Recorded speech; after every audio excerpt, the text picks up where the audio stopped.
Good morning, Barry Bryson. Thank you so much for joining me for another 5 good minutes with the Word. We're continuing our study of the prophet Amos, which is part of our larger study of the writing prophets to the northern kingdom. And we're in chapter 4, verses 1 through 3. And when we left off last time at the end of chapter 3, of course, we've continually been reminded of the corruption that their prosperity has brought, the social injustice, the immorality, the corruption of their religion, just the oppression that is of the many by the few. And he's going to give a portrait of that in verses 1 through 3. In verses 1 through 3 of the book of Amos is one of those places, and I say this frequently.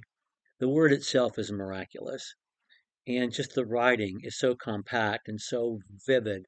It's just it's just genius the way this is expressed, and the fingerprints of the Holy Spirit himself are all over the language here, because he's able to, in 3 short verses, in just 4 or 5 strokes, to brush strokes, to give such a detailed portrait of what he's talking about.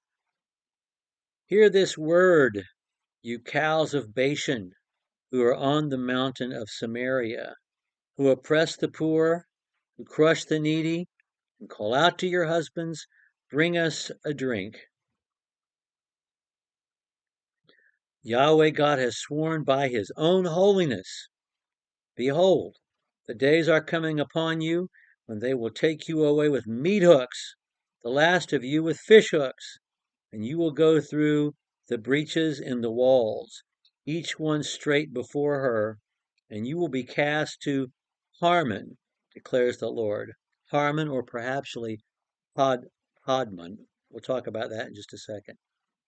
Every bit of this is so vivid, and it's visceral, and it's raw, and it's just vividly colored, and he's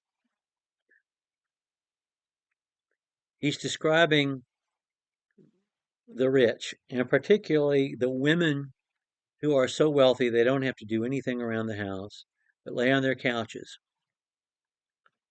And he describes them as cows of Bashan on the mountain of Samaria.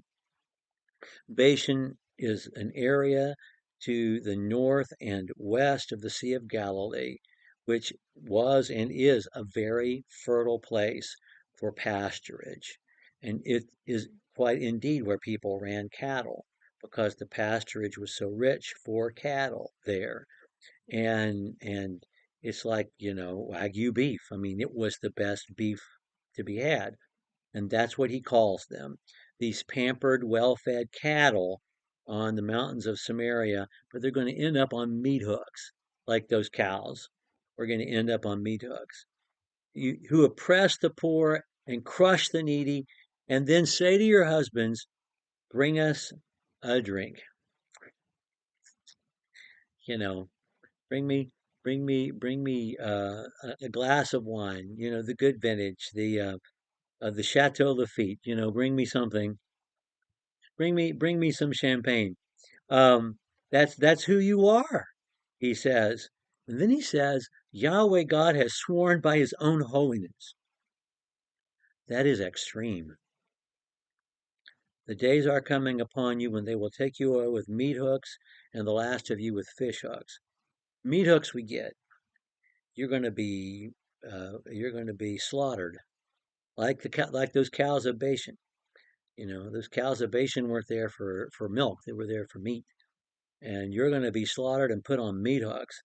But the last of you with fish hooks. Why fish hooks? Because they're smaller, or the word fish hooks can also mean grappling hooks, and it might refer to invaders climbing the walls. It's also true that the captives that the Assyrians took as prizes, as trophies, like kings and the royalty and the very rich, they would put hooks in their noses and they would carry them off. The Babylonians did the same thing. Happened to Jehoiachin. Um, Happened to Manasseh. So anyway, it may be referring to the hooks that they're gonna put in their noses and drag them back to Assyria as trophies. You will go out through the breaches in the walls. Two things are conjured up here, each one straight before her. There's two things conjured up. One is the walls being destroyed of their fortified cities, and they're hauled out not through the gates have been destroyed, but through the breaches in the walls in single file.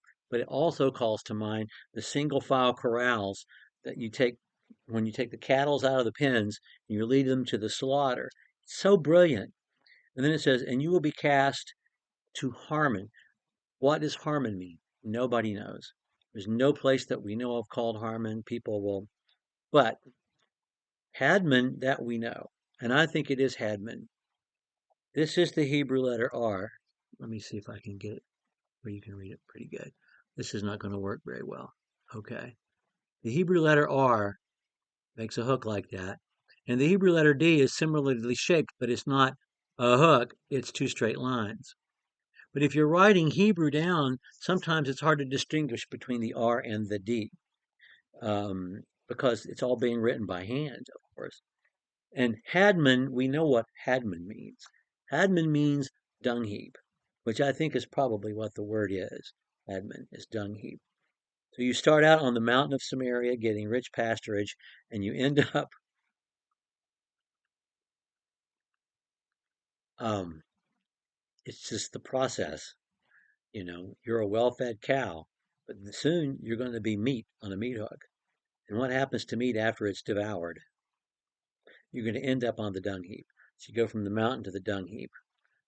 From one hill to the other. In other words, it's so it's just so vivid and raw and oh man, and it's necessary. It's absolutely necessary because they are living this way and they think they're impervious. They think they're protected and they're not.